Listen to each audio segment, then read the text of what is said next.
lunch, culinary arts. That brings me to our next presenter, who actually told me that when he's not working on a UI5 project, that he enjoys the culinary arts. But today we don't ask about that. I might actually ask you about it later, but for now, I'm really excited to see you working with TypeScript. So happy to see how you migrate your existing UI5 freestyle JavaScript project into the wonderful world of TypeScript. Stage is all yours. Thank you. Welcome to the session before the lunch. I hope you are still fit and can listen to this session. And so I want to explain you about the journey, my journey about migrating the application, our JavaScript application to this TypeScript. And I want also say about the things that I might be faced and also why we did choose this migration, and about our strategy behind. And I will finally provide one good example how powerful can be the TypeScript and how can the TypeScript improve your development skills. And as we started, firstly, what is the TypeScript is, and if you have a question about or searching better something better than JavaScript, then it might be the answer is the TypeScript for the UI5 world. And the TypeScript programming languages actually support both dynamic and static typing.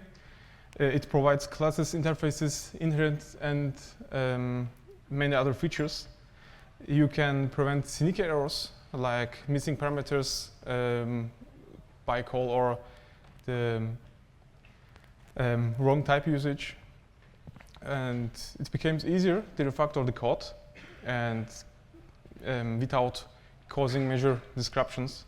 And if you have a large project, navigating through the complex systems became much more easier. And as you can see on the left side, or yes, right, left side, that's just basic TypeScript. But it is it's one value is assigned as a string typed, and if you are trying to give it number, and it will be returned throw the error that is not assignable. And now we can start with the topic. That's why we choose this. And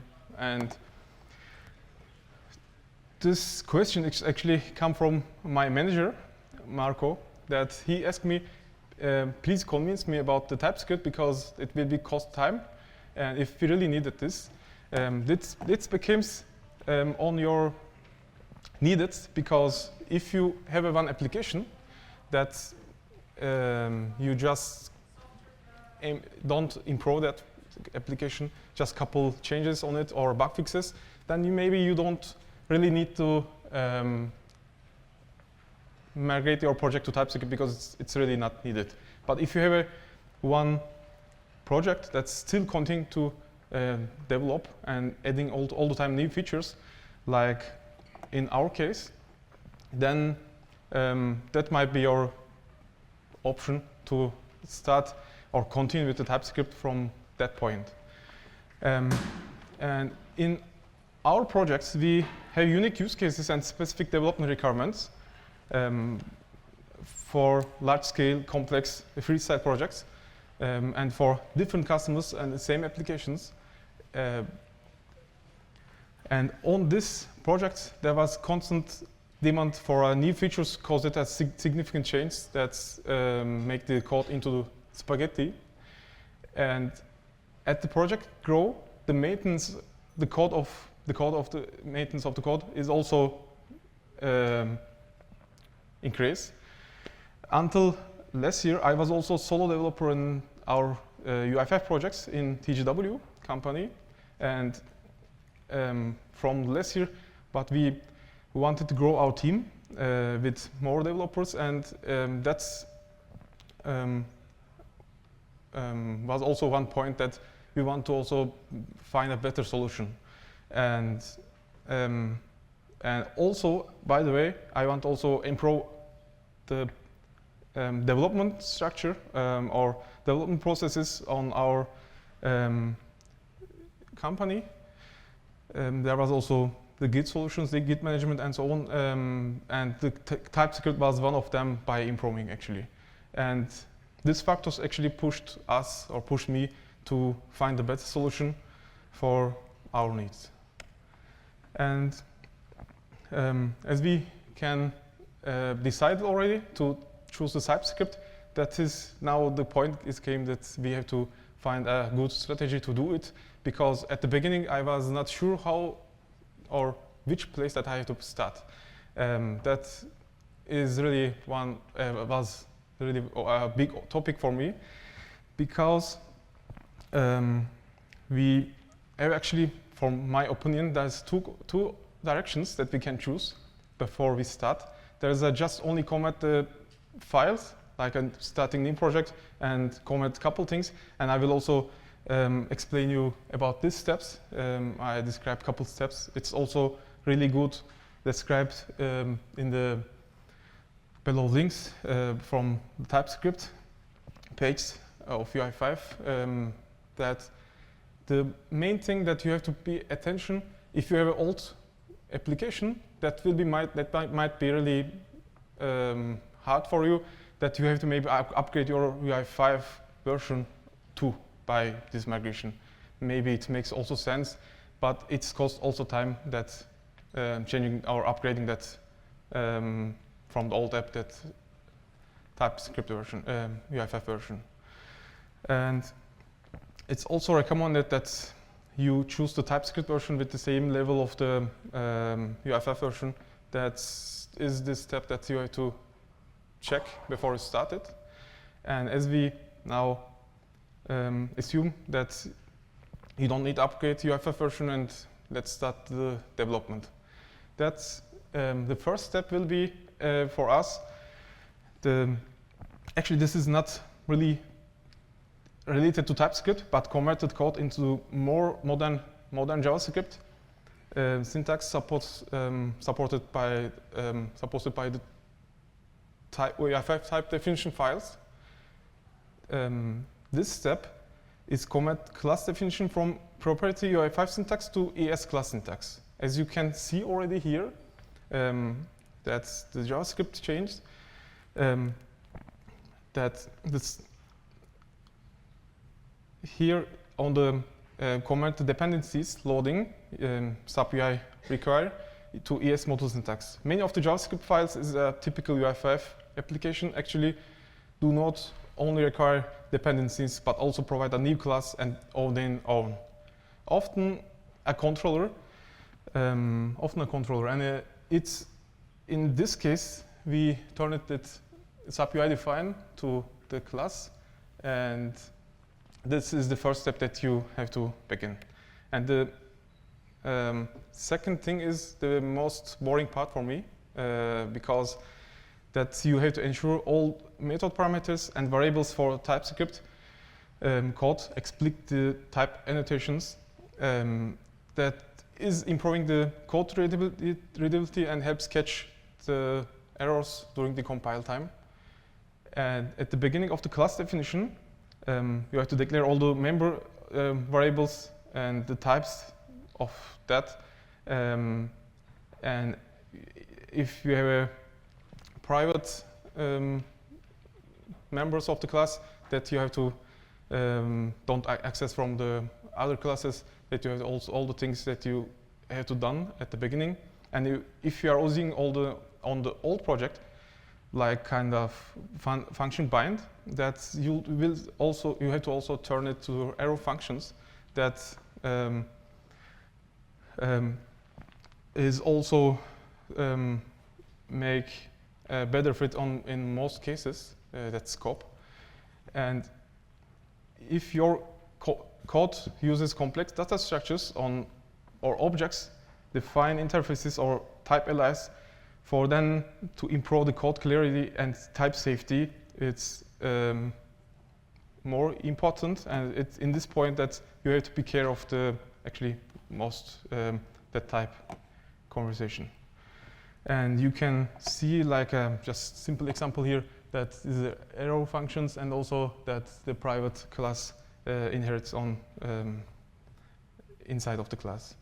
And if we continue with the next step, in many cases, you will have the cast return of specific type to use it. This cast will sometimes also require by additional module import to make the type known. Also, it can be also by quick fix offered to you that you can choose one of them. And this is the last step that you have to convert on your code change. And in this example, you can see on older version, you don't need to actually define define the model that you want to use here. And TypeScript that will be needed that additional typing that because this JSON model without this typecast, the return type of the get model will be the sub UI model, and which does not have the load data method defined in the model. This is the reason that you have to define all the cases that if it's JSON model or data model or something kind of and other things, if it's dialog, before you start with this, you have to define the return value. And I want to now show you just a simple example that's cool feature from the OData2TS. It's also really described on the documentations. That is, it's a one tool that you can use on the TypeScript, and I think that might be change your world. It's really helpful, and it's actually the main idea behind the OData2TS is use the metadata from the OData service and generate type artifacts for use in your TypeScript code. And is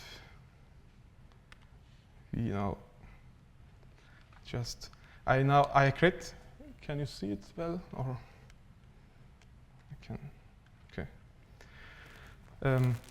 Now I create just one sample project by TypeScript, and I also import that tooling OData2TS inside of the project already. And now we have also one OData service included here from backend. And if now I'm typing just one const, let's say it.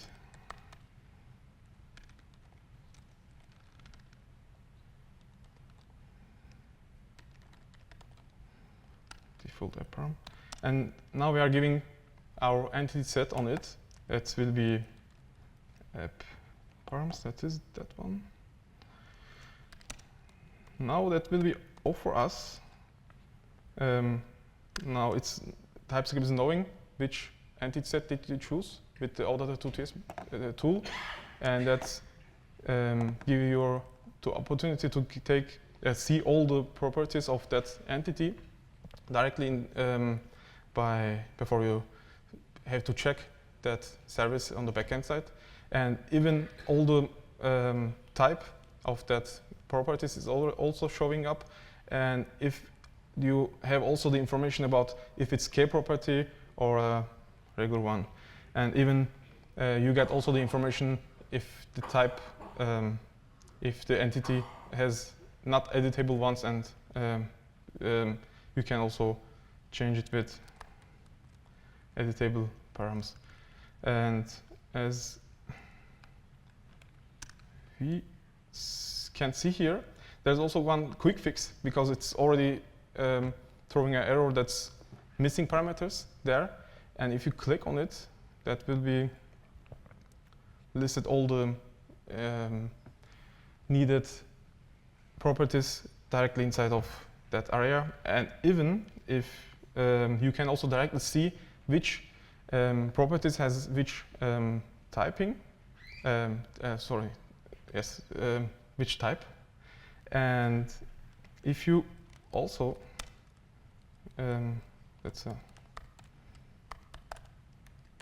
there's another entity that we can also see the type difference. That is user states. I think it was that one. And now, if we edit, yes, that's you can also see that third property is a boolean, and it makes the life easier. Even one of a cool feature of UI5, TypeScript is maybe you need here directly write a message box that you want to throw one message, and it's already included also in the import parameters that you don't have to take another step for it, and it's already imported there, and all the actions that you can do with it, it's also written here, as you can see. There's also the return parameters that are all the informations about that, even how to use it. You can copy that one. That was really improve my code experience of UI5 by changing the TypeScript, and just in the first time you will get maybe more time to get used to it, but after using them, that TypeScript, you will be more satisfied about that power of the TypeScript, what that can do. And then I add also a couple useful links that you can see here that might be on the beginning really helpful, that you can check these documents. Most of them are really good documented on the TypeScript. And I also add the OData2TS link here, and you can check also this web page at GitHub here. It's well documented. I don't know how many minutes that I have, but I am finished. Thanks.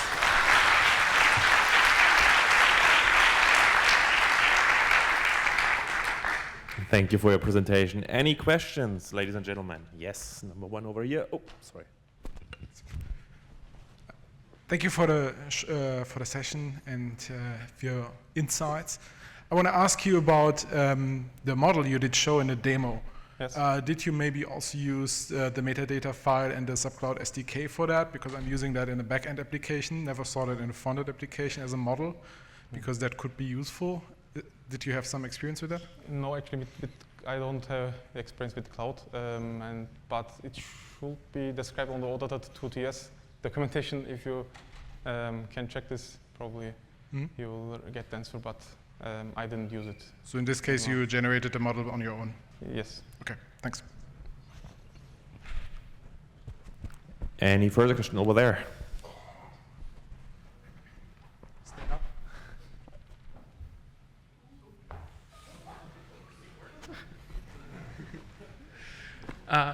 Imagine you have a code base that has a lot of dependent repositories, submodules, high complexity, everything like old style JavaScript.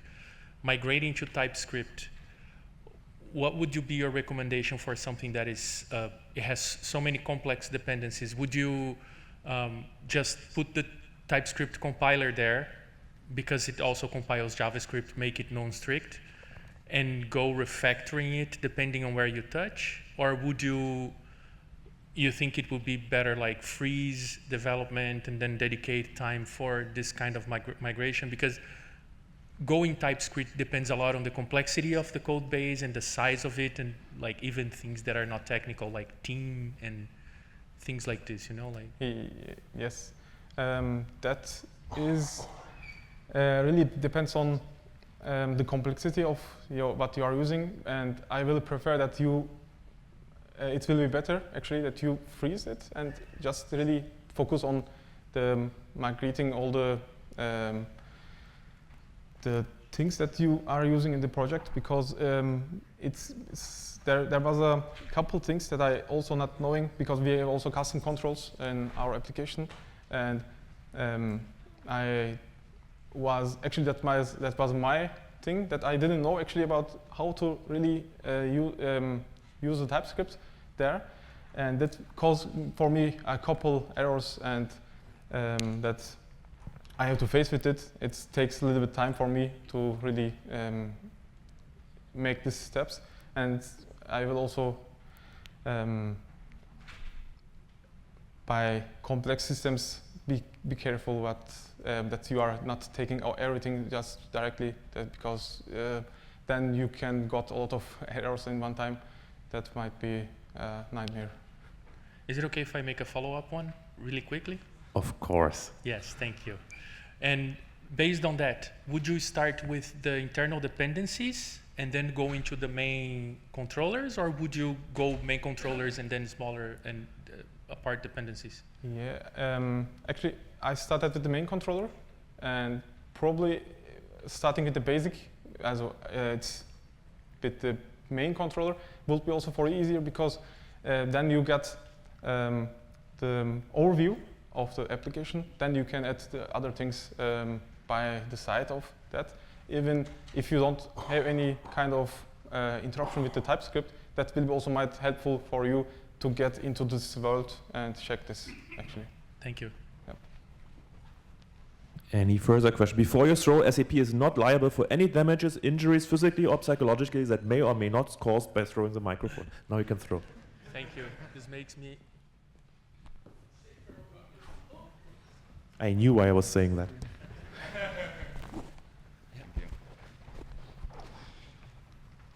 Yeah, hi.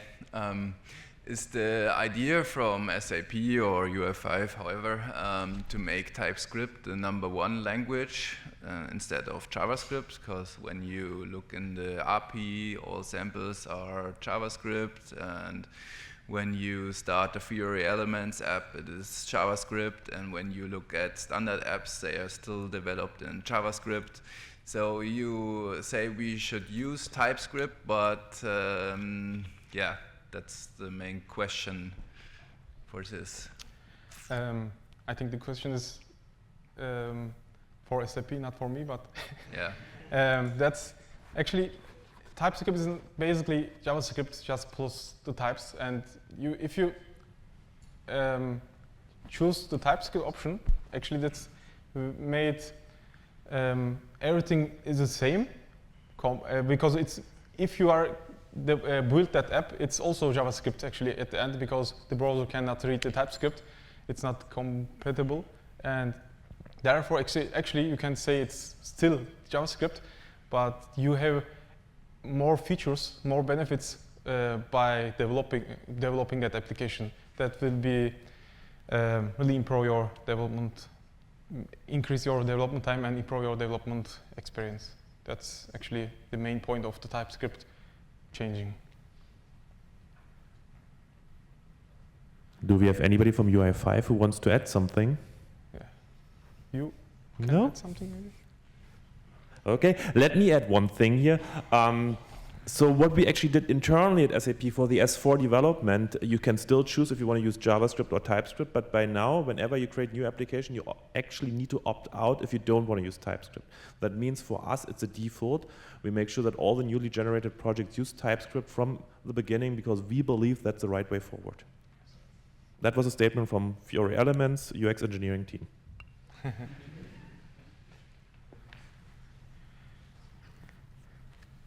There's one more question. Please throw the microphone. Please turn around before it comes.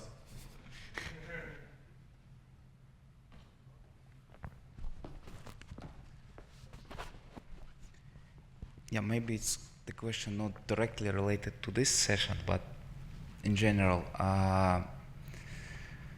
do we also consider, along with TypeScript, working in monorepos, when we have one repository where we also keep control libraries and the business apps, and they all deliver together. For example, in your case, when you worked with TypeScript, what you preferred, to work to define types and business logic in the same application, or you break down in independent models? I break it independent models Yeah. in my project because it's made the things more, the structure of the code more easier to read it, readable,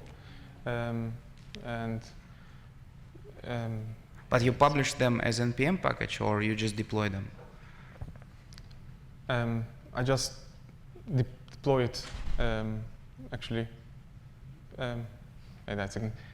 The question was that you... So let's say you have some kind of components which are reusable between several apps. So one way is to create a component as a library, publish it as NPM package, then use these NPM packages in few other apps. Another way is to have one repository when you have one package for components and another few packages for the apps. Okay, then I misunderstood that question. We didn't actually face with this until yet, and but we create also one library that was not me, therefore I'm not the right guy to answer it now. But yeah, maybe you can write me. Yeah, I think it's a question mostly to UI5 tooling afterwards. guys, like if they support some monorepo. Yeah, I think it's not about the TypeScript indeed. Yeah. Yes.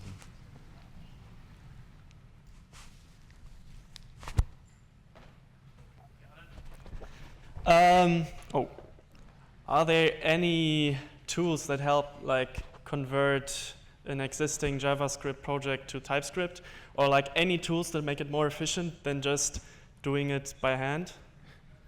That's not yet, but I heard from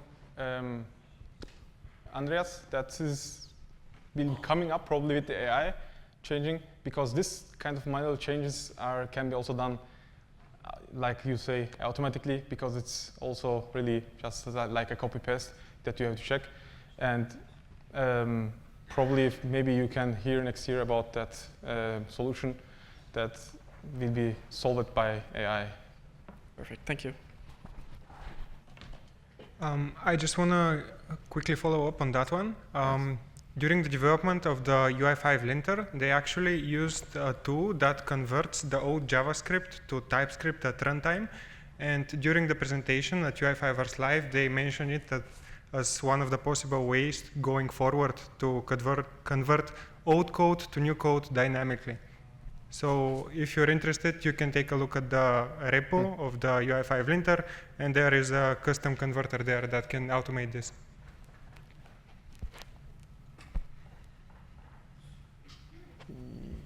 Any last question? Otherwise, another big hand of applause for our presenter here, and enjoy lunch.